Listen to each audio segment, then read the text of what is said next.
Okay, so let's start. So we can move forward. Then, I can at least give you some information about some possible problem for them. When is the quiz, by the way? Next Monday? Yeah, next Monday. So still have Wednesday, so maybe we can cover on Wednesday. But anyway, at least for today, I would like you guys to make the presentations. We talk a little bit, and then we'll finish early today. Okay. So who wants to start presenting?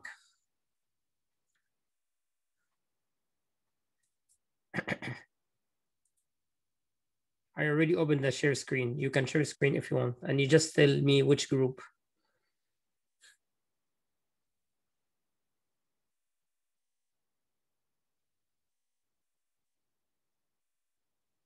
Hello.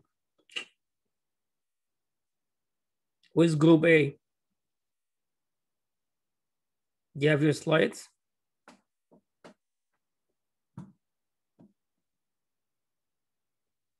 Huh?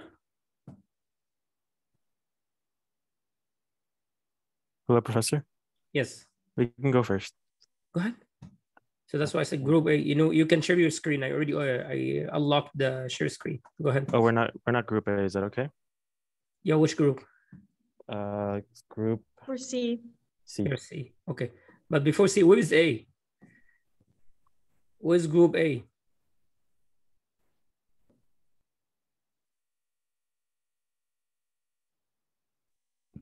Group A is here. Sorry, I had to check to make sure which group I was in. Yeah, fine. Anyway, so you have group A? Yeah. Can you present for us? Sure. Give Go us ahead. 1 moment. Take your time.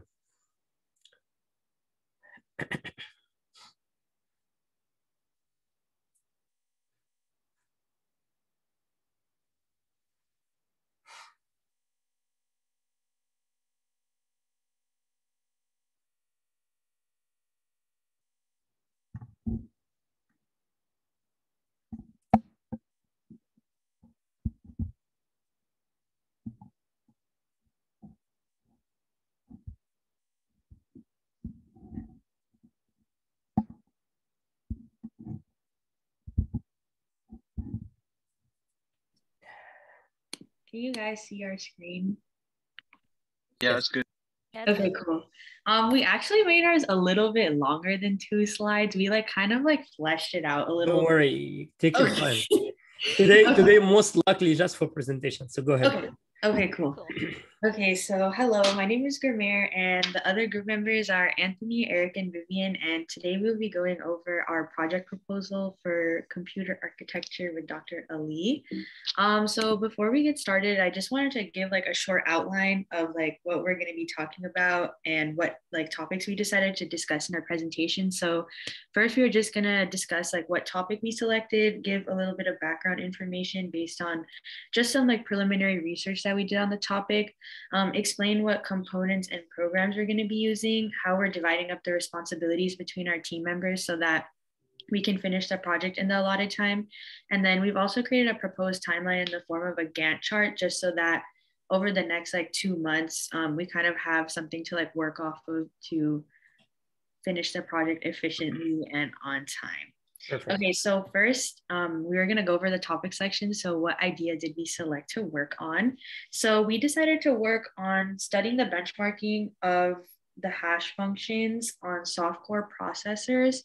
And before we talk about how we're going to kind of implement our project, we did want to give a little bit of background information. So what are just some basics about our topic and how it's relevant to this class and kind of just computer architecture in general.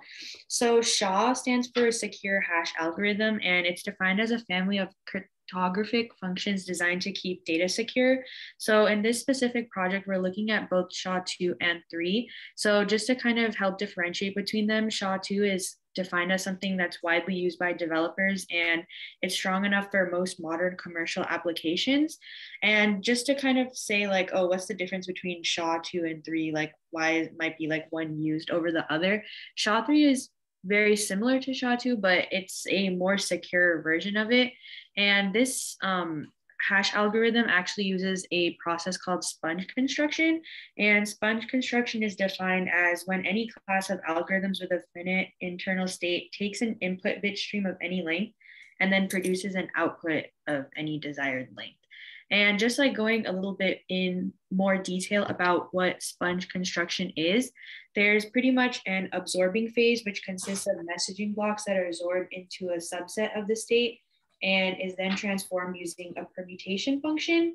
So that's what happens during the absorbing phase. And then the secondary phase is the squeeze phase, which is where the output blocks are read from the same subset and then altered with the state transformation function. So the reason why this procedure is referred to as sponge construction is because it's like a sponge, like absorbing and then squeezing out. Yeah, I just want to give clarification on that.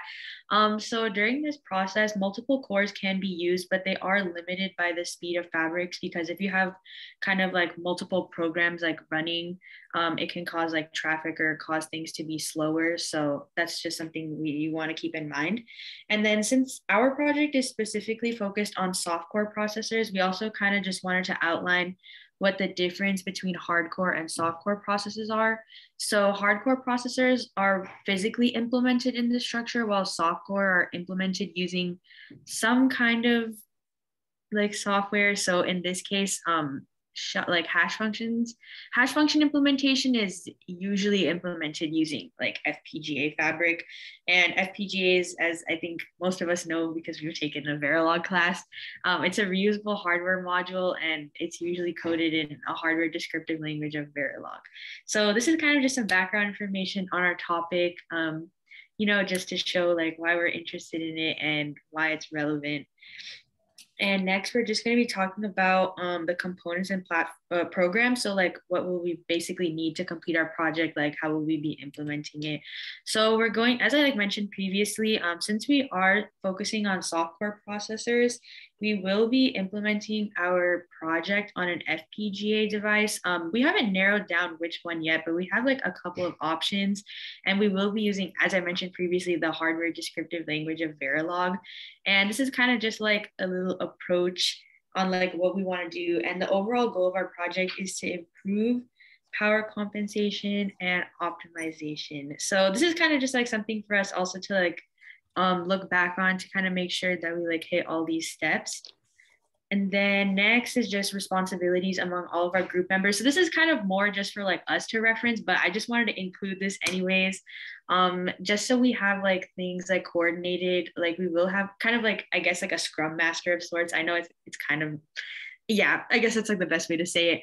But basically, everyone will kind of have like an equal part in an equal role in doing the back end. But basically, the way that I kind of like split up the tasks amongst us is like based on like our Gantt chart. So I think when I show that, this will make more sense. But this was kind of just a slide I wanted to include for like our group members. Okay, and then lastly, we just have the timeline. So what will the workload look like till our due date so that we finish our project efficiently? So this is pretty much how I divided it up.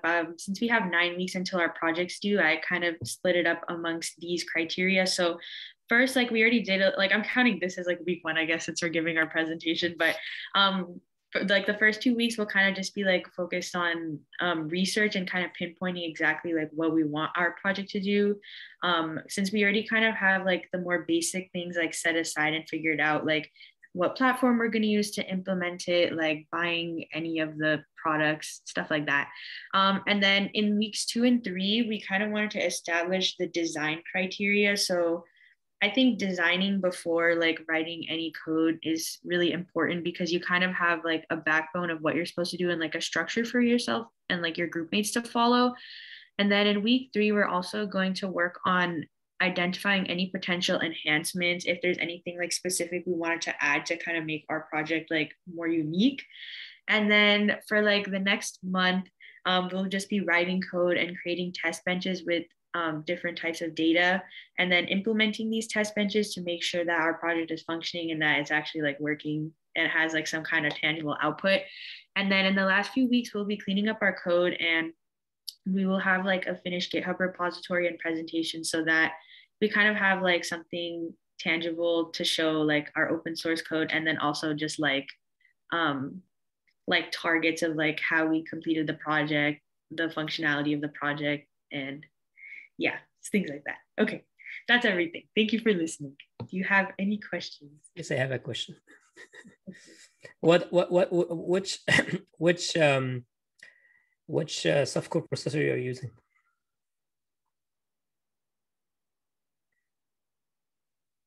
Can you hear me?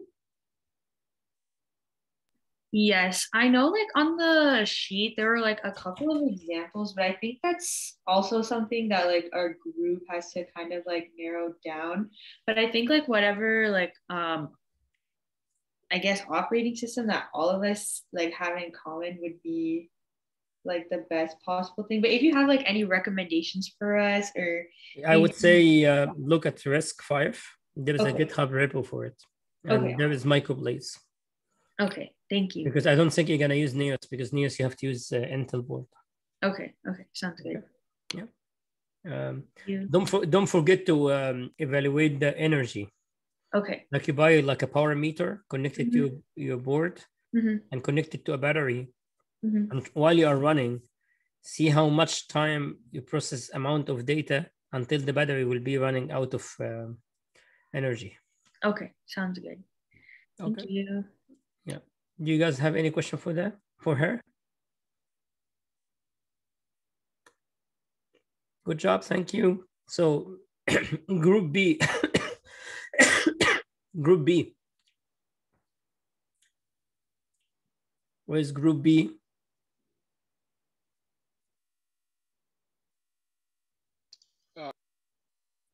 Go ahead. Professor, hold on, give us a second. We are trying to get a document set up correctly. Take your time.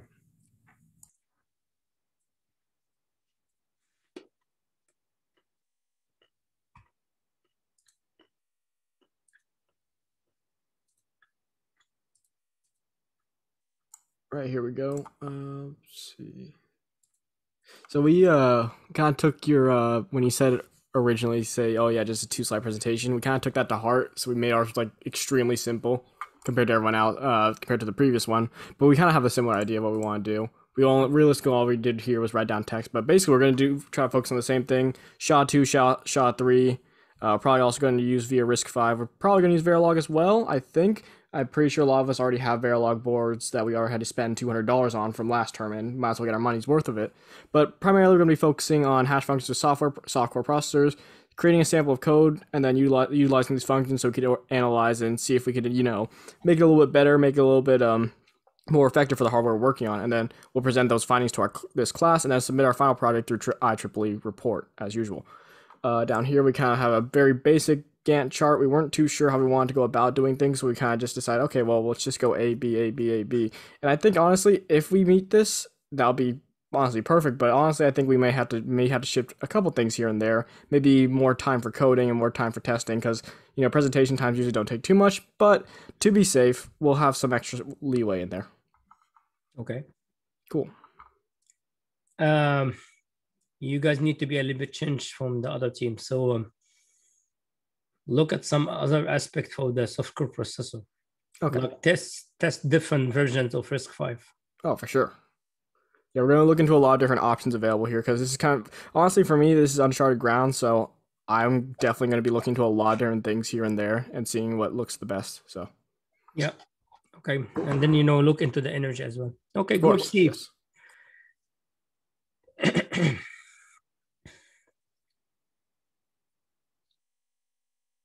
Group C? Oh, yeah. Go ahead. Yeah, I'll go ahead and share.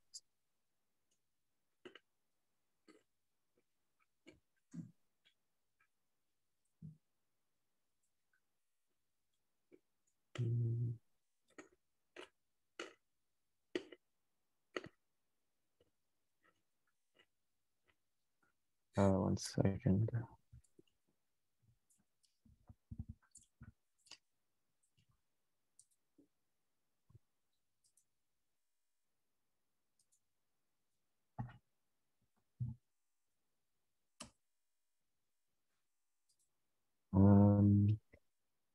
Would someone else be able to share? It's not letting Yeah, me share. I got it up.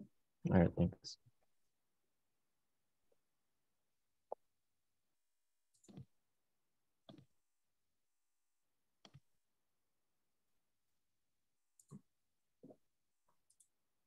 Can you see my screen?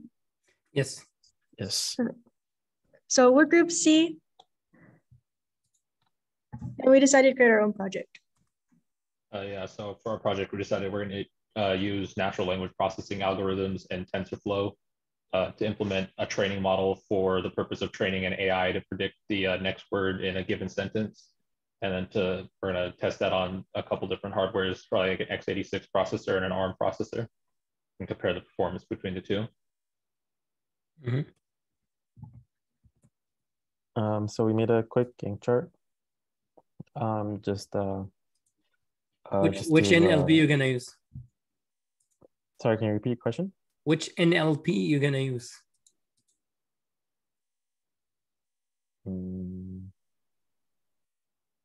NLP.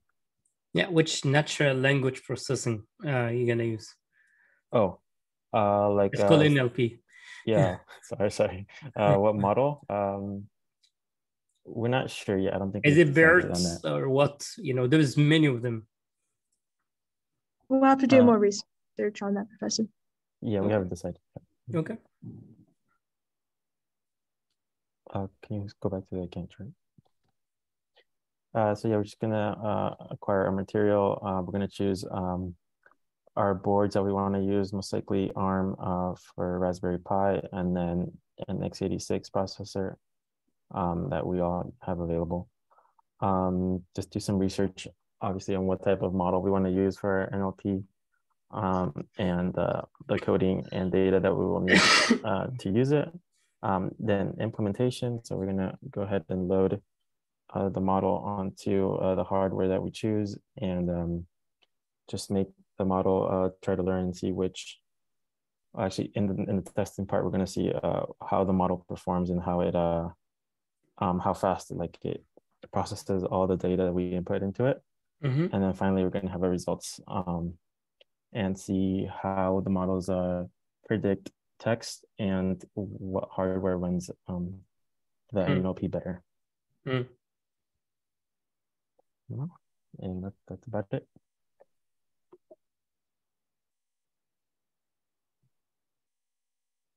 You guys have any question for them? Thank you. Thank you, Professor. Thank you. Thank Group you. D. Thank you. Hello, we're here. We're here. Yep. Yep. Go ahead. All right, can you see the screen? Yes, yeah. Go ahead. Everyone see? Okay, so I'm Michael, and then my partners are Alexander, Mario, and Juan. And so our project is just going to be about trying to use Tiny Jambu to make a lightweight we're making a lightweight cryptographic algorithm on the Tiny Jambu operating, or using the Tiny Jambu algorithm. So actually, we're in a very interesting position because I'm working very closely with the students that are working on Tiny Jambu. So actually, we have a lot of wiggle room, lots of fun that we're looking at. So I believe Russell and a couple of the students that we're going to mention in the project, they're actually working on translating Tiny Jambu from C into Rust. So I don't know if you guys know about Rust, but Rust is basically an enhanced version of C. It's more memory efficient. And we're like, wow, wouldn't it be great if we could present them actual hard data and say, hey, look, Rust is so much better in C in these specific metrics. So that's what we're going to do. And we're going to implement Tiny Jambu, I believe, on the Raspberry Pi Pico, which is a dual core ARM processor. It's pretty fun. And the really neat thing about Tiny Jambu is that you can actually run, I believe it was 32 stages in parallel on a 32-bit core. So that's really, really interesting, really fast. And that's pretty much the objective. Now, there is a little bit of like a side story, you know, like in those games where there's a main story and then the side story.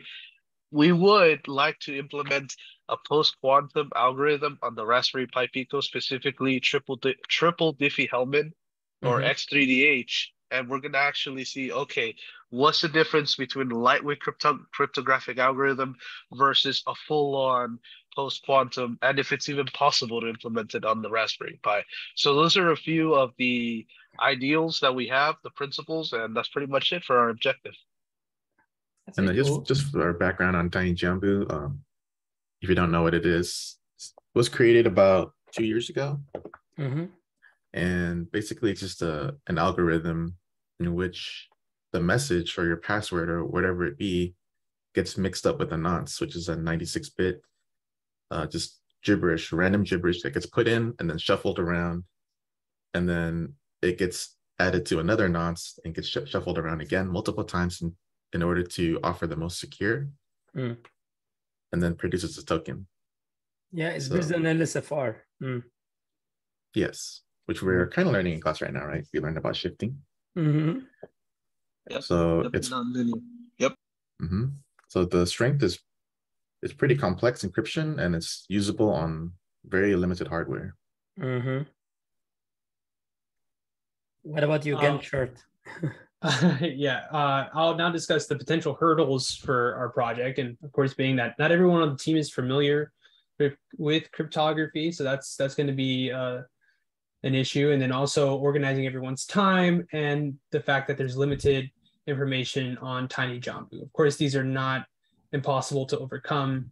It's just going to take some time, which now leads us to our chart.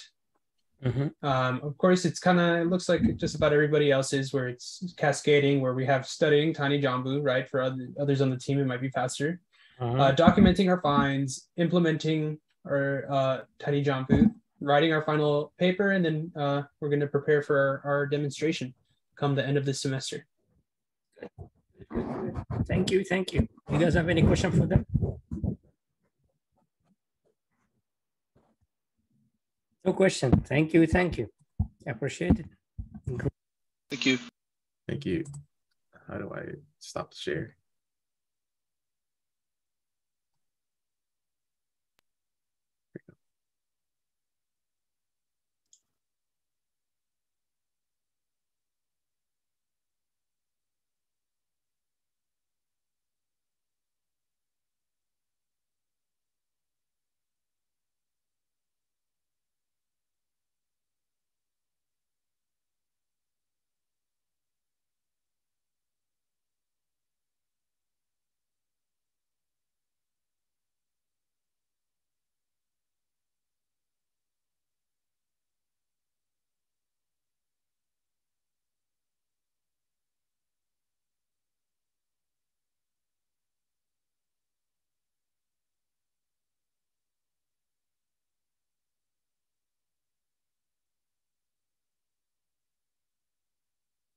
Professor, are you talking? I don't think we can hear you. I think you were quiet for all this time.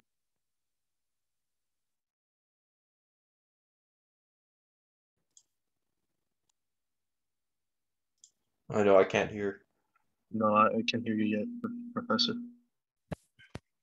What about? Oh, I think I heard you. Yeah, Wait, I think I can hear. Yeah, what is group E? Oh, we're here. Yeah, go ahead. Let's see here. Okay.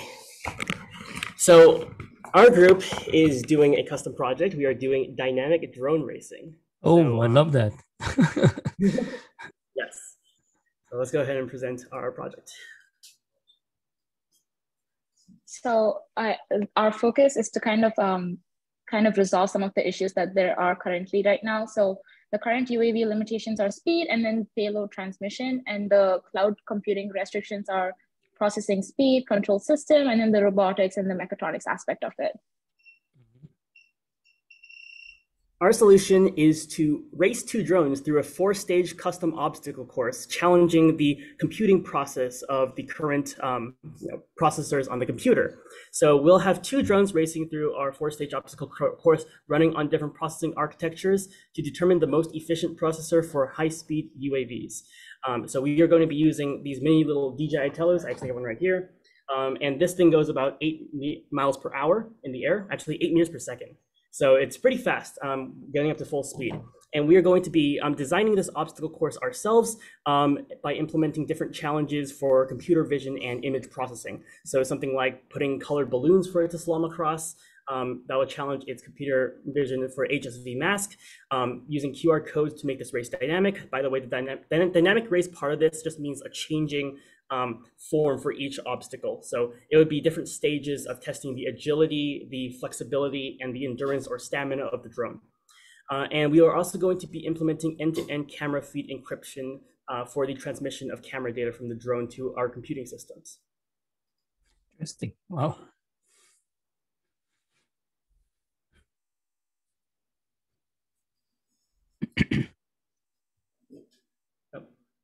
Okay. Cameron, are you here? We're going to be talking about this one. I'm not sure if Cameron's mic will work. I'll just talk about this. So for testing equipment, we are going to be using, of course, the DJI Tello, which is a $99 drone. We actually have two of them, so about $200 for drones. We are going to be using a computer with an Intel processor as kind of one of the architectures, and then on the other one, we are going to be using a Raspberry Pi 4 with 8 gigabytes of RAM. Mm-hmm. The software, we are going to be using 5 different libraries in order to combine together our results. So of course, the first one being the OpenCV Contra Python library, which will be our computer vision. Mm-hmm. We'll have the DJI Tello API, which is for flight control. We will use PyCrypto for encryption of camera data. We will use Socket for networking and TK-Inter for user interface. Interesting. And I have put some videos of the DJI Tello drone racing. This first one is called Endurance. Show me. So we are currently, this is for one of my other projects. We're having some fun outside driving this drone with sport mode manually. Mm-hmm. So we are putting it through some endurance tests, putting through some bends, some turns. And so this drone is pretty nifty, actually. The API is really well documented. So there's a lot of functions that allow you to use the camera feed on the drone as kind of a closed loop feedback system in order to send command packets back to the drone and have it do some motions like flips, movements from left to right, things like that. It flips at the end. Yeah. We also have another one called Agility. So again, one of our main concerns actually when dealing with any aviation vehicle, by the way, this is all automated, so UAVs, is power consumption. So in here, we are basically testing how much we can fly the drone until it basically falls to the ground. So this one, we are flying at maximum speed through the air.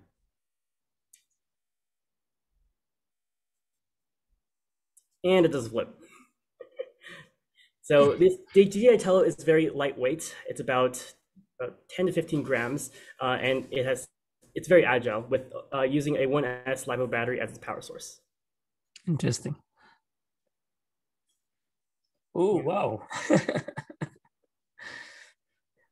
So for us to progress through the project, our first phase is going to be testing out the drone capabilities. So testing manual flights, writing scripts, testing out the camera. For phase 2, we have the course design. So we're going to be developing each section of the course. And we also have the drone programming, writing the program for the actual separate courses. Mm-hmm.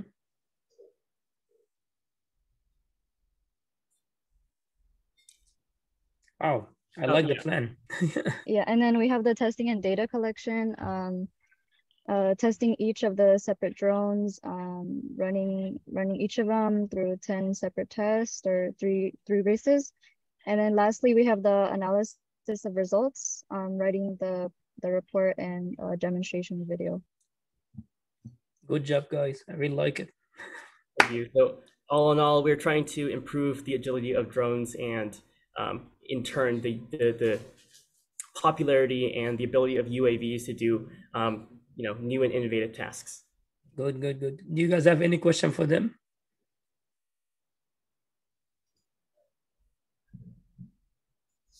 Any question for Christopher and his team? I love the project. It's amazing. Thank you, Chris. Thank you, the team. So what about Group F? We're here. Go ahead, please. Oh, sorry, wrong screen. You're fine.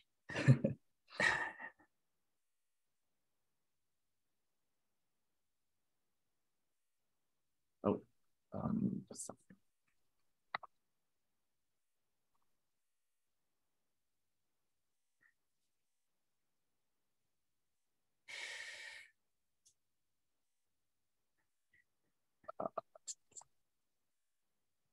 So all of you gonna be SHA-2, SHA-3? yeah, No.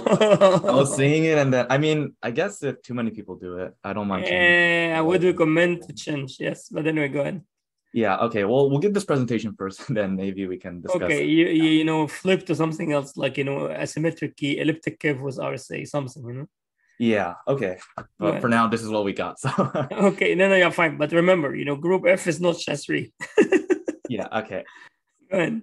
So yeah, so my name is Raymond. My partners are Christian, Darren, and Vince. And then yeah, the topic we were originally going to do was also benchmarking the SHA-2, SHA-3 hash function on a soft-core processor. Mm-hmm. So since we already have the Nexus 4 DDR with Arctic 7 FPGA, we were thinking of just going with the Microblaze processor since they're compatible. Okay. So we just wanted to dive in a little bit about how like hash functions work. So basically, the hash algorithm is a one-way like encryption. So if you put an input, it'll give you an output depending on, you know, which algorithm you use. But the reason why it's one way is because it's impossible or almost impossible to decipher it back to the input.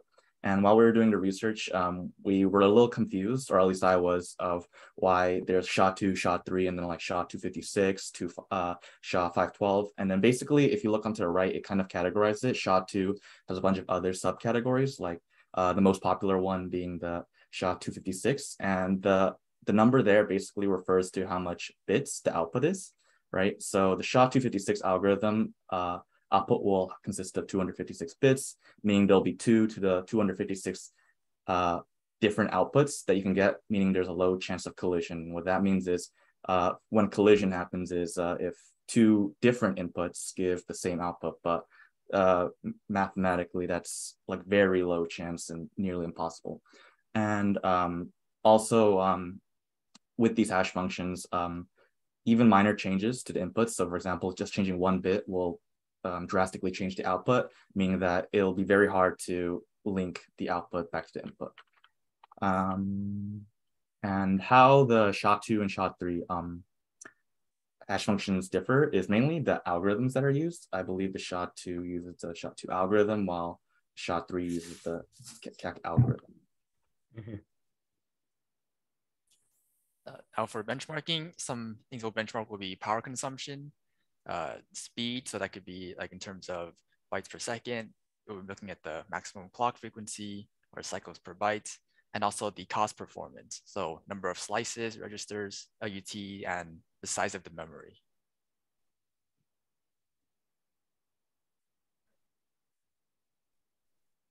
All right, and ideally, we'll take a week for research, 2 weeks to create the software processor, 3 to create the SHA-2 and SHA-3 hash functions, another week to run the benchmarks, and the final week to create the documentation, presentation, and the video. Yeah, these are just some of the websites we were looking at, and yeah, that's pretty much it. No, thank you, but you know. Yeah, we didn't realize that this would be. Anyway, so for you, you guys gonna be what? Elliptic curve or RSA something, you know? Okay. Or you can pick up something from the lightweight crypto people. Okay. Yeah. Well, we'll see what the other groups do, and then we'll probably. Okay. Thank you. I appreciate it. What about Group G? Okay. Yeah, we're Group G. Give me 1 second to share. Go for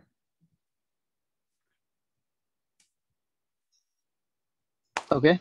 So yeah, we're doing our final project using the Nexus 4 DDR. It's me, Shreyas, and my partner Daniel Shane. So we're just going to be running benchmarks on the asymmetric key algorithm. We're going to be doing the elliptic curve on the FPGA software processor. So we're going to be using Verilog. So a simple schedule that we have in mind is we're going to be loading the RISC-V infrastructure on the board. We're going to use Verilog and implement the asymmetric key algorithm and then collect the data and submit it as a final report using the IEEE format. And then Daniel. Yeah, Okay. We basically have a very simple chart of where we do take a long time, a few weeks for researching, and well, the implementation probably and testing would probably be much longer as well. But and yeah, we're just going to compile everything that we find. Documentation is the video demo presentation, and we'll take the last few weeks for our final report, writing everything up. That's good. That's good. Thank you. Thank you. Any question for them?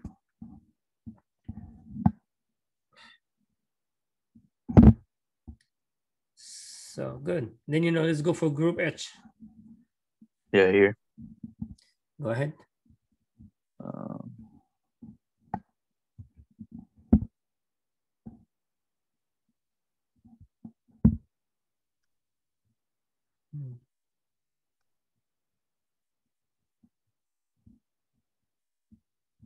Give me a second.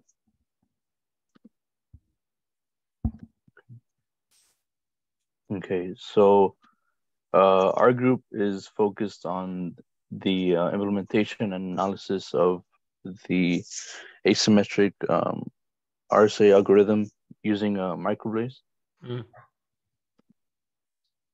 So our goals to implement RSA encryption and decryption using the microblaze softcore processor, and we'll be using our Nexus A7 development board to both encrypt and decrypt messages.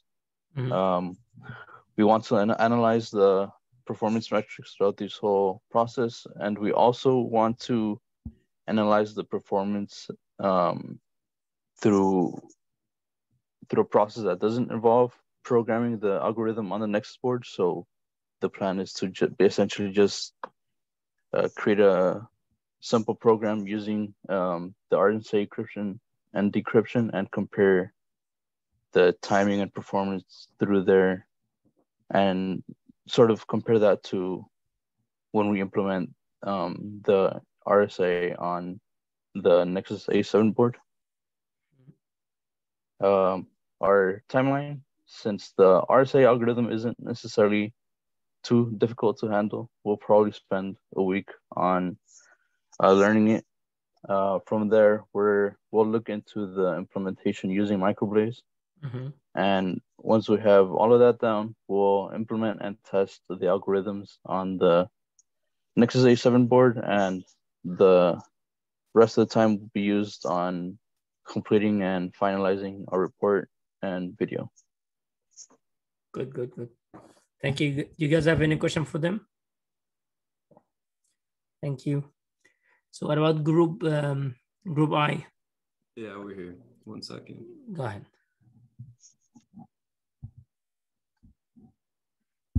Okay, so we're going to be doing the lightweight cryptographic primitives as ASCON. ASCON, yes. Yeah, sorry. Yeah, this is the one I got best paper there. Great, that's good to hear. So pretty much from what I could tell so far is ASCON has 3 main parts. So we're going to be implementing permutation, which is shown on the top right diagram, that really just breaks up words into 5 parts or 6 parts. Then next, we're going to be doing the actual encryption, which takes those stages, the initialization, associated data, and plain text. And then finally, from what I've seen, hashing could be also incorporated after encryption, or it could be, so we're going to just be doing it. And that's also going to be taking, we just have to find a way to implement this on, we're going to be using the Nexus A7. So we're going to be using the microblaze processor. So we're going to find a way to implement this kind of... It's using a sponge construction, by the way. Yes. And next would be the Gantt chart.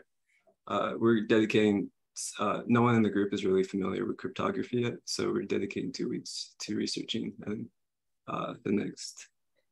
you could ask, I can help. Yeah, I probably will be asking, so prepare for that. And the next month or so, we'll be just producing the code. and finally testing coupled with presentation and the final write-up. So that should be it. Okay, sounds good. Thank you. Do you guys have any question for them? Okay, if there is no questions, I would say we finished all of the projects discussion for today.